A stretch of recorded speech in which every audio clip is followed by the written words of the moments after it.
travel off book.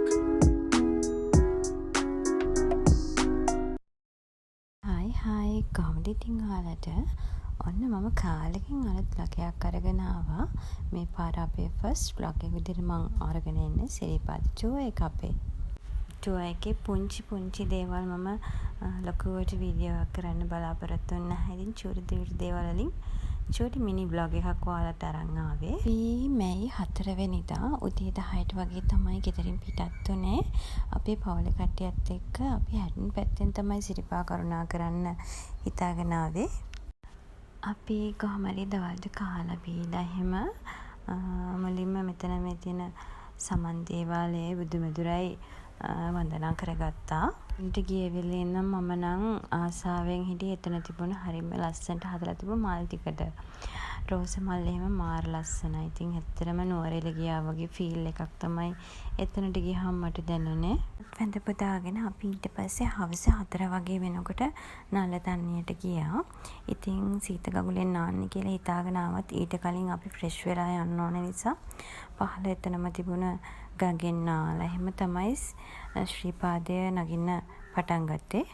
ඉතින් අපේ නඩේ හිටියා 12 දෙනෙක් 13 දෙනෙක් වගේ පොඩි අයත් එක්ක කෝඩු 4 දෙනෙකුත් හිටියා. ඉතින් මේ කට්ටියත් එක්කම අපි හිමින් සිරිපා කරුණා කරන්න පටන් ගත්තා.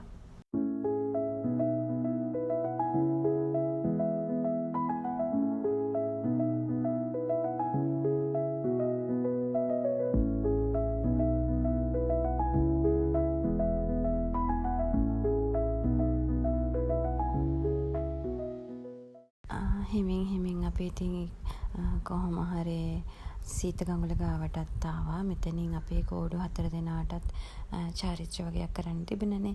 ඒ අදාළ චාරිත්‍රාත් කරලා වන්දනා කටයුතුත් කරලා අපි ඉස්සරහට යන්න පිටත් උනේ. අපි ඉතින් කාලා බීලා කෑමත් අරගෙන ආවේ.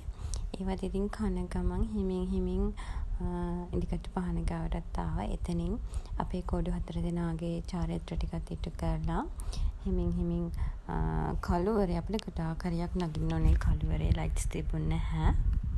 මහගිරි දඹේ නගින හරිය එහෙම ඇත්තටම ලයිට්ස් තිබුණෙම නැති තරම් ගොඩක් අය ටෝච් ගහගෙන තමයි ෆෝන් වල ටෝච් ගහගෙන තමයි කන්ද නැග්ගේ. අපි හවස 6ට සිරිපාද නගින්න පටන් ගත්තේ. පාන්දර 12:10 වෙනකොට අපි සිරිපා මළුවට ආවා. මම එතනින් එහාට වීඩියෝ කරේ නැහැ.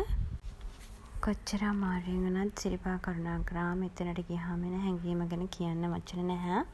ඉතින් අපි කොහොම හරි උදේ පාන්දර 6 වෙනකොට සිරිපාදින් බැහැලා එන ගමන් කිතුල් ගලින් නාගෙන ඇඟේ තියෙන විඩාව ගොඩක් අඩු කරගෙන තමයි ගෙදර එන්න පිටත් වුනේ.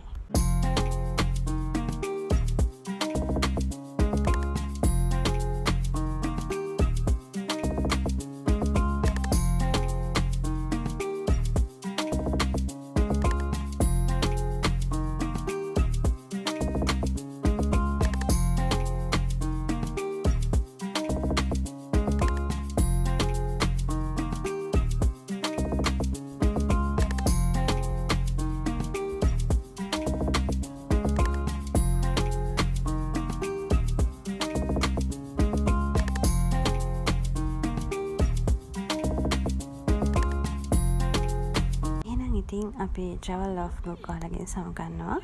ගොඩක් ස්තුතියි අපේ vlog එක බැලුවට. Bye bye. Thank you so much for watching. Travel off book.